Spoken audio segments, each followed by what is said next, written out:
Madame, bonsoir. Messieurs, bonsoir. Bienvenue au Prime News sur My Media Prime Television. Ouvrons ce journal parlant des déplacés internes.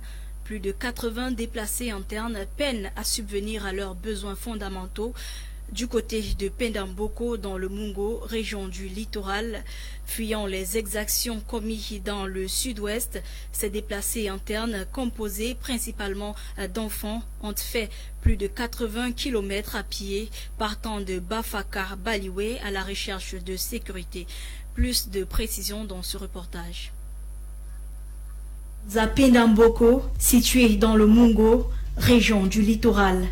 Dans cette localité, des enfants déplacés internes y ont trouvé refuge du fait des attaques meurtrières par des séparatistes dans les régions du nord-ouest et du sud-ouest. Ces enfants ont été accueillis par cette communauté locale qui lutte déjà pour faire face à des ressources limitées. Ayant marché de Bafaka Baliwe dans le Ndian et transportés vers Pendamboko par des âmes de bonne volonté, Moukete Ebenezer, c'est l'encadreur qui a accueilli ces enfants. Les enfants viennent de Bafaka. Ils sont venus ici parce qu'ils ont vraiment envie de partir à l'école. Il y a plus d'école depuis que la crise sociopolitique a commencé. Ils ont marché pendant plus de 80 km. Ils se sont retrouvés à Kumba puis ici.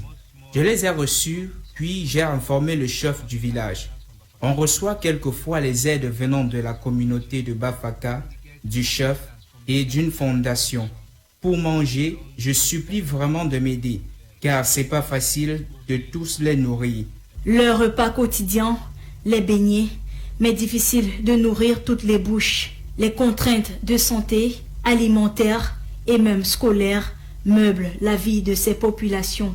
Quelquefois assistés par le chef et certaines organisations humanitaires, ces enfants âgés entre 8 et 14 ans, garçons comme filles, ne sont toujours pas à l'abri du besoin. Certains rejoignent déjà les broussailles, cachettes des séparatistes. D'autres encore, candidats aux examens officiels, n'ont pas de fourniture scolaire, raison pour laquelle Mukete lance cet appel à l'aide.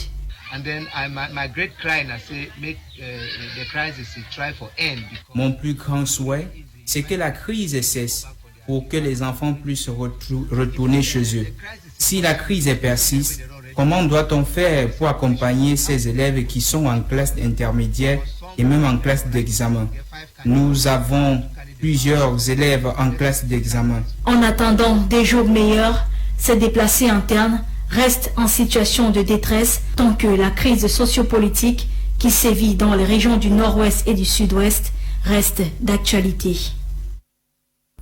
Le nouveau chef de la police de Limbe, Simon Jean-Pierre Niébé, a récemment procédé à l'installation de 5 chefs de commandement de police nouvellement nommés. Parmi eux se trouvait le chef de police pionnier du marché principal de Limbe, John Ekema Liombe. Les détails dans ce reportage avec Aileen Sama. The pioneer police chief for the Limbe main market, a newly created police post, John Ekema Liombe, received the baton of command from the new police boss for Limbe, Senior Superintendent of Police Simon Jean-Pierre Niembe, on Monday, who challenged the new police command head to ensure ample security of the people and their goods at the 2 main markets found in Limbe.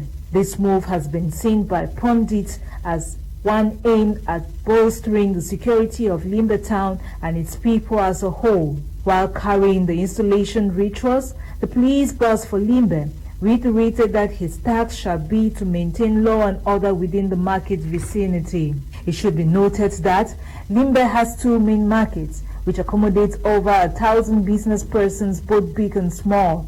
But the markets have been operating only with minimal security being assured by the Limbe City Council Police Force. Thus, the creation of a police unit here will further boost security in the area. The installation ceremony nonetheless began with the installation of the Limbe Police Commissioner in charge of the Rapid Intervention Unit of the Police, better known by its French acronym, SC, Superintendent of Police, Atangana Michel, who will handle this position cumulatively with his functions as the Chief of Service in charge of security at the Central Police Station Limbe. The Limbe Police Boss also installed into office on an interim basis the police boss for the Limbe 2 Police Unit, Police Superintendent Serge Bertrand Ongono, Chief of Post at the Central Police Station, Christopher Pale Kole Mejame, and finally the new police chief in charge of the National Identity Card Unit, Assistant Superintendent of Police Louis Bernard Biliok Bayong, all charged with maintaining security, peace and order within the city of Limbe. During the event, Senior Police Superintendent Simon Jean-Pierre Niembe reiterated that his doors were very much open to the people of Limbe as he is ready to find solutions to all their problems, while calling for the need for ample collaboration between the people of Limbe, the police and his service to make the town more secure and peaceful for all to live in harmony and love. À Bamenda, une double opération militaire dans un quartier de Mancon a permis la récupération d'une Land Cruiser, véhicule qui a été retrouvé dans une cachette de présumés séparatistes. Le véhicule a été présenté au commandant de la 5e région militaire, le général Nka Valère. Des précisions dans ce reportage avec notre correspondant Charles Kebois.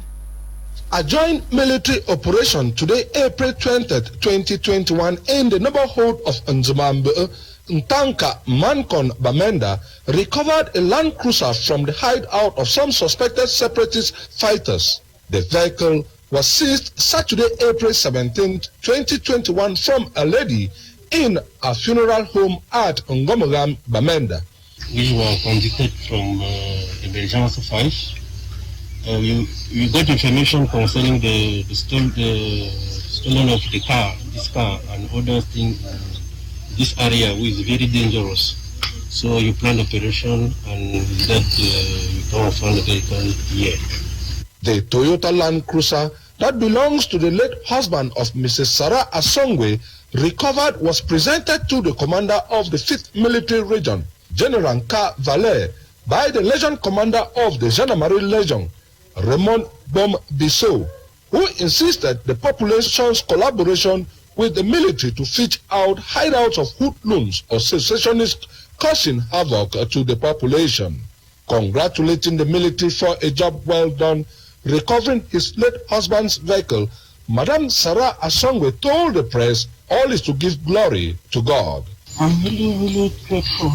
I don't want to put sentiments into this car because I have been talking to my late husband that is your car in the bush. I don't have anything to say. This car is not my car. It's my husband's car who passed away last year. I just decided to run the car because the car has been parked in the compound for too long. So I am very happy and I really congratulate them for what they have done. When I looked at the population that had to move with all this race just to come and get this car, I felt like crying. I don't want to cry, I just want to give all the glory to God. Her car was officially handed back to her at the 5th Gendarmerie Legion headquarters in Bamenda as the Legion Commander, Raymond Bom Bissau, insisted the military and Gendarmerie will not relent effort on the field to ensure the population's peace and security. Rendons-nous dans l'Est où le ministère de la Jeunesse et de l'Éducation civique, à travers sa délégation régionale de l'Est, vient de lancer une initiative portant sur la sensibilisation des adolescents concernant les grossesses précoces, le VIH-Sida, la consommation des drogues et stupéfiants. Cette initiative, en partenariat avec l'UNICEF, qui touche les communes de Bertois 1, 2, plus Puy-Mandjou, s'achèvera le 31 mai prochain. Notre correspondant de l'Est, Jean Didier. L'initiative 3+1 lancée par le ministère de la Jeunesse et de l'Éducation civique en partenariat avec l'UNICEF et la mairie de la ville de Bertois a officiellement démarré dans les arrondissements de Bertois 1er, Bertois 2e et Mandjou. Cette campagne de sensibilisation qui vise les jeunes adolescents à éviter les grossesses précoces le VIH-Sida, ainsi que la consommation des drogues et des stupéfiants, afin de permettre à la jeunesse de l'Est de mieux se porter en cette période de coronavirus. Qui sont sur le terrain, une bonne sensibilisation contre les maux qui minent, n'est-ce pas, la société et qui empêchent le développement. Donc ces mots, c'est par exemple les grossesses précoces, le VIH-Sida, la Covid qui est d'actualité et plein d'autres maladies sexuellement transmissibles. En collaboration avec les experts de l'hôpital régional et les associations qui ont séance tenante procédé à une sensibilisation des masses dans les différents quartiers de la ville où les jeunes enfants ont été édifiés dans les domaines de la santé de reproduction et comment éviter les drogues en milieu scolaire, sans oublier le dépistage du VIH-Sida pour une jeunesse en bonne santé. C'est une plateforme virtuelle qui nous permet de toucher les jeunes à ce qui est de la reproduction, de l'appareil de reproduction du jeune. Parce que c'est un contexte biaisé par les parents qui se disent toujours que c'est tabou. Ces jeunes qui se sont entretenus dans les domaines des grossesses précoces, hygiène menstruelle, Covid-19 et VIH-Sida, ainsi que les VGB, pourront désormais mieux se prendre en charge tout en évitant les différents fléaux. Moi, je viens de faire une sensibilisation contre le Covid-19 et les grossesses précoces, dont j'ai retenu qui était le fait que on doit se maintenir, on doit attendre l'âge pour faire des rapports sexuels et on doit comprendre que le préservatif n'est pas une méthode de barrière contre les maladies sexuellement transmissibles telles que les IST, les MST, le VIH-Sida. Ça nous protège juste contre les grossesses indésirées. Bon à savoir, la campagne de sensibilisation de l'initiative 3+1 s'achèvera le 31 mai prochain avec des résultats positifs pour la jeunesse de l'Est. Et carnet noir, le député du FACO, région du Sud-Ouest, Emilia Mojoa Lifaka, est décédé hier à l'âge de 62 ans des suites de maladie. Elle siégeait au Parlement depuis 2002. Dolingondé, dans ce reportage, nous dresse le portrait de la défunte.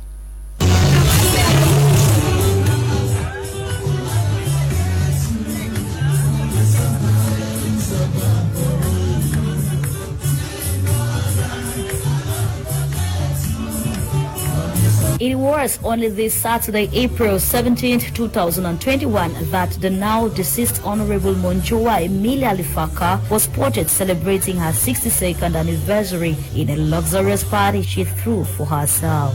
She was full of life and looked quite healthy during the ceremony, which pulled crowds full of color and grandeur. Thus, the time for her demise has been too sudden, following the statistics many have attributed. The one day the day for village, how we go do? Picking the way don't can tell they say, I will need 10 million, we go OIC again, we gather out and say, we get this of picking the way, don't submit. Say they go OIC, now the mommy way, if you hunting dog, bow, as we call it for our country dog, they don't die. How will these children do? No, for us, not a loss, because they don't work now. They don't spend 3 years as you do. They get that degree. Then now they absorb them in the parliament, down the secretariat. So as they don't die, they keep it. However, the cause of her demise has better been explained by the director of the regional hospital annex in Buea, Dr. Martin Mukake, who was on hand to explain this to the Southwest Regional Governor Bernard Okalia Bilal. Born on April 11, 1959 in Bojongo, a small village around Buea, Honorable Lifaka was confirmed dead April 20, 2021 at the Regional Hospital Annex in Buea after a malaise. Honorable Lifaka became a member of the National Assembly for Fako West in 2002 and enjoyed the confidence of her electorate until her death. Following the fortunes of the 2007 twin elections, Lifaka became deputy leader of the CPDM group at the National Assembly. In 2009, she was elected Deputy Speaker of the National Assembly, a position she occupied before quitting the stage on Tuesday evening. The substantive member of the Central Committee of the ruling Cameroon People's Democratic Movement, the CPDM, represented the National Assembly in the National Decentralization Council from 2007 to 2014. She was also a member of the Executive Committee of Good Governance of the National Assembly, as well as a member of the National Commission of Human Rights and Freedom. Honorable Emilia also took turns to serve as member of different subcommittees at Cameroon's National Assembly, including the Committee of Finance and Budget's Constitutional Laws Committee. In 2017, she was elected chairperson of the Executive Committee of the Commonwealth Parliamentary Association, CPA, for a mandate that was to expire this year. She is the first African to hold the position in over a century of its existence. According to her biography published by the Commonwealth Parliamentary Association, she was a single mother with 2 adult boys. She held a diploma in Secretarial and Business Studies College London, sponsored by the Institute of Agronomic Research. She also held a diploma in Administrative Management from the University of Maryland, Eastern Shore, USA, under a USAID/GRC program, and was an MBA student in Human Resource Management, Anglia Ruskin University in the UK. She was also the holder of 3 national distinctions: Knight of the Cameroon National Order of Merit, Officer of the Cameroon National Order of Merit, and Knight of the National Order of Valor. She took interest in the empowerment of women and the girl child, as this was evident in the training of young girls under her FACO West Scholarship Scheme. She was the head of the Parliament Divisional Delegation of the CPDM in the FACO Division. As of now, her mortal remains await burial arrangements as family, friends, colleagues, and well-wishers are left to mourn the great woman. Les habitants de Opa-Mouya, un quartier de Boya qui a été touché par la crise socio-politique en cours, ont rejoint leur voix à celle de leur prince couronné, Ikome David Molingué, pour dénoncer les instigations de violence et soutenir l'unité pour une communauté prospère. C'était après un match de gala amical de football. Plus de précisions dans ce reportage avec Clarisse Koé.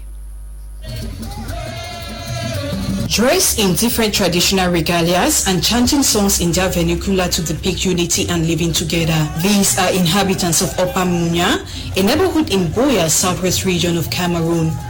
Hard hit by the ongoing security crisis plaguing the Anglophone regions, these locals, led by Prince Barrister Ikome David Molingué, the Crown Prince of Opa-Mouya Court area, are out on the street this Saturday to demonstrate solidarity and their wish to have a united, peaceful and once vibrant neighborhood. Backgrounds, the unique nature of Opa-Mouya, it is unique nature. It is the pride of the people. They have shown their solidarity behind me, they have shown their solidarity within the community.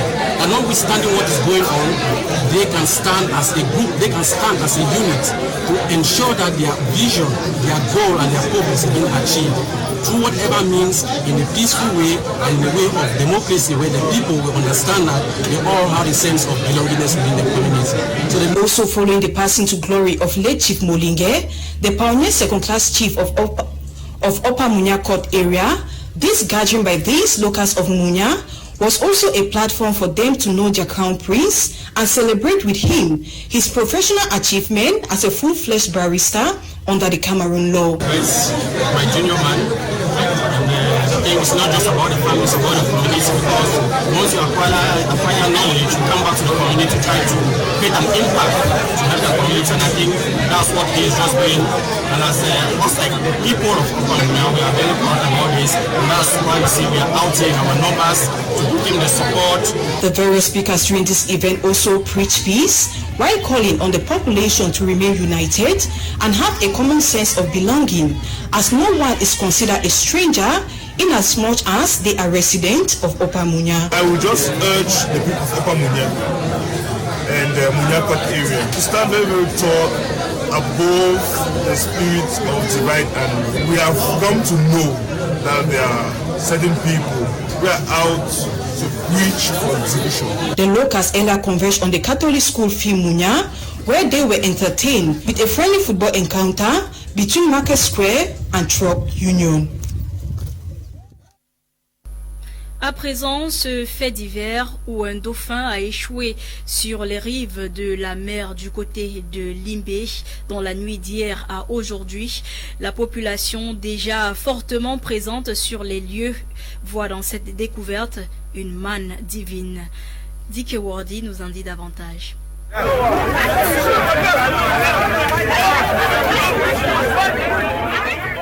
It is one of its kind and the first ever to be found on the shores of a town in the country. According to personnel from the African Marine Mammal Conservation Organization, the species whale shark is 7.8 meter long and 2.7 meter wide from a fin to another. This is a whale shark, and the total length is 7.8. The head is 2.2, and the wing is 2.9. It exists in Cameroon very well. Yes, and it is very fair to have it like this. So it is not every day that people can find it like this. As stated by research personnel from Irad Batoke, more analysis needs to be gathered from the species for many reasons than one. In this white pendulum, you cannot just look at it and conclude, because if we expect it is like that, we would say that because we have seen the net wrapped around the inside life of both species. From either nets that fishermen kept to catch their fish, or abandoned nets in the sea, because that is one of the causes of loss of species in the sea from both fishing. Overall excitement, bewilderment and astonishment by the sight of this species left the people in the town in awe, shock and wonder, as some even think of it as a superstitious happening. However, the chief of nearby Mesobo Beach in the west coast side of the town has this to say. It's a fish. They call it tiger shark and tiger whale. Any person give names. See, they have become any fish I can see. Worthy of note is the fact that a whale shark is the largest non-extinct fish species with many records for its size in the animal kingdom, most notably the largest living non-mammalian vertebrate of 18.8 meters in length. Pour ce qui est de l'actualité africaine, le débrief avec Quentin Etapé. Constance de mort du district d'Ibi-Ino au Tchad, les versions sont divergentes. L'armée affirme que le président serait mort suite à une blessure reçue dans le nord du Kanem au moment où il affrontait les rebelles du FACT. Manque de précision, c'est à partir de cela que plusieurs versions s'opposent, notamment sur la date de la mort d'Idriss Déby. D'après une source d'information internationale, le maréchal aurait été touché dimanche après-midi en combattant non loin de son fils une équipe de rebelles. Il serait donc décédé dans la soirée. Pourtant, cette source ne rapporte pas la même chronologie des faits. Selon elle, des combats ont effectivement eu lieu dimanche dans la journée, mais le fils du maréchal, Mahamad Idriss Déby, n'y aurait pris part que le soir. D'autres sources rares expliquent que le dernier combat du feu président tchadien a eu lieu le lendemain lundi. La situation reste confuse sur le terrain, s'il reste très difficile de savoir qui était vraiment présent au moment de la mort du maréchal. Par ailleurs, pour ce qui concerne l'actualité en République démocratique du Congo, un ancien ministre de l'enseignement, Willy Bakonga, est arrêté hier mardi 20 avril à Brazzaville par les autorités de son pays qui le soupçonnent de détournement des fonds publics. Il a été débarqué d'un vol régulier d'Air France à destination Paris, à la demande de Kinshasa, qui sollicite son extradition. D'après les informations aéroportuaires et policières, c'est depuis le 4 avril que Willy Bakonga est recherché pour une affaire de détournement de fonds publics. Il serait donc actuellement détenu dans les locaux de la centrale d'intelligence et de la documentation, l'ex-direction générale de la surveillance du territoire. Madame, Messieurs, c'est la fin de ce journal qui a été coordonné par Lasha Kingsley et Wane Eli Nolinga était à la production. Merci d'avoir été des nôtres. Retrouvez tout de suite après Koum Lionad et ses panélistes dans quelques instants pour Prime Hour. Bonne soirée.